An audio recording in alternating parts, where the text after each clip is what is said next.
welcome to the deep dive. Today, we're really getting into the right to repair movement.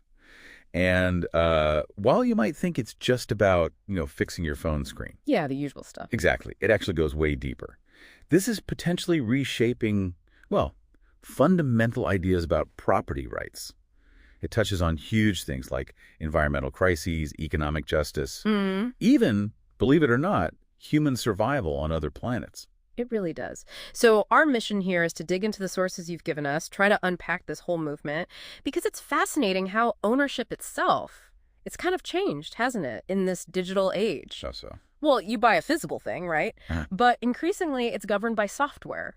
And that software often comes with these really restrictive licenses telling you what you can't do with the thing you supposedly own. Okay, so historically, if I bought, say, a toaster, I owned it. I could open it up, fix it, maybe even modify it. Absolutely. Full control. But that's eroding. So what are these shady anti-repair strategies manufacturers are using now? How are they challenging that? Oh, it's quite a toolbox. You've got proprietary screws you can't find a driver for. They glue components together, making them almost impossible to separate without breaking them. Oh, yeah. And a really insidious one is parts pairing. Parts pairing. Yeah. So let's say your phone timer breaks. You get a replacement, maybe even a genuine one, but the phone software says, nope, I don't recognize this part unless the manufacturer gives the okay. Wow, so it effectively bricks the new part. Pretty much. And they even use laws like the DMCA, the Digital Millennium Copyright Act, to frame repair as, illegal hacking. That seems like a stretch. So given all that, what's the movement actually asking for? What are the core demands here? Right. They've basically got four main pillars. First, access to information. Manuals, diagnostic tools, schematics, the knowledge you need. So breaking that manufacturer monopoly on just knowing how the thing works. Exactly. Second, access to the actual parts and tools, but on fair and reasonable terms, not at inflated prices. Makes sense. Third, freedom from those software locks we talked about. Bypassing parts pairing, being able to install your own software if you want. Real user control. Okay. And finally, this is a big one, design for repair. Building products that are actually meant to be fixed, not just thrown away. It's a direct hit against planned obsolescence. So let's connect this back home. Why should people listening care about this fight for, us here on Earth? Well, think about planned obsolescence. These repair restrictions directly fuel it. And that leads straight to this absolutely massive global e-waste crisis. Massive. Get this, 62 million metric tons of electronic waste in 2022 alone. It's staggering. And the crucial thing to grasp is that repair. It's so much better for the environment than recycling.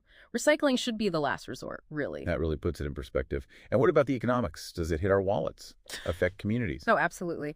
It's estimated that forced replacement costs the average American family something like $330 a year. Yeah. And think about it. A healthy repair economy means local jobs, support for small businesses. It also helps with digital equity, making sure technology stays affordable and accessible for everyone, not just people who can buy new stuff all the time. Okay, so it's not just phones and laptops. This repair issue must get really complicated with more advanced tech.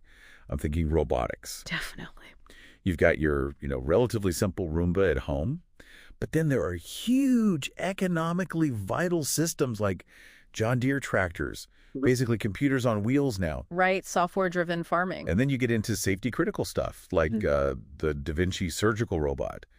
The stakes there are incredibly high. Hugely high. And with AI and machine learning systems in these robots, you hit the black box problem. How do you even diagnose or repair something when its decision-making is opaque? Manufacturers, understandably, raise concerns. IP protection, safety, cybersecurity, quality control. But wait, didn't the FTC look into this? Their 2021 Nixing the Fix report, I thought they found, scant evidence supporting those justifications, especially the cybersecurity one. That's a really key point. The FTC basically said, yeah, these concerns are voiced, but the evidence, particularly that independent repair shops are some massive cybersecurity threat, it's just not there. So what's the implication? Is it less about safety and more about control? Money? Well, the report suggests that it leans more towards maintaining market control, protecting their aftermarket revenue, keeping their tech proprietary, rather than just pure public safety concerns. Okay, so from tractors and surgical bots. Let's go even further out. The final frontier, space drought, Mars. How does repair fit in there? Well, out there, it's not just important. It's fundamental to survival, the tyranny of distance, as they say. Right. You can't just order a part from Amazon. It costs, what, $10,000 to send 1 pound into space? Yeah. And supplying missions to Mars are like every 2 years? Exactly, every 26 months, roughly. So self-sufficiency is everything. Repair isn't optional, it's life support. This means you absolutely need the right to the data, digital blueprints, schematics. So you can 3D print parts right there on Mars. Precisely. Make what you need when you need it. And interestingly, international space law, especially this principle of the common heritage of mankind, kind of suggests there's actually a duty to ensure things are repairable in space. Collective survival potentially overrides corporate IP. Fascinating. So wrapping this up, the right to repair, it really stretches from your kitchen counter all the way to Mars. It's environmental, economic, philosophical, and ultimately maybe even existential. It really is. And here's a final thought to chew on. What if that absolute non-negotiable need for open, repairable tech to survive in space? What if that pressure is what finally pushes all our technology back here on Earth to become more durable, more sustainable, and something you truly actually own?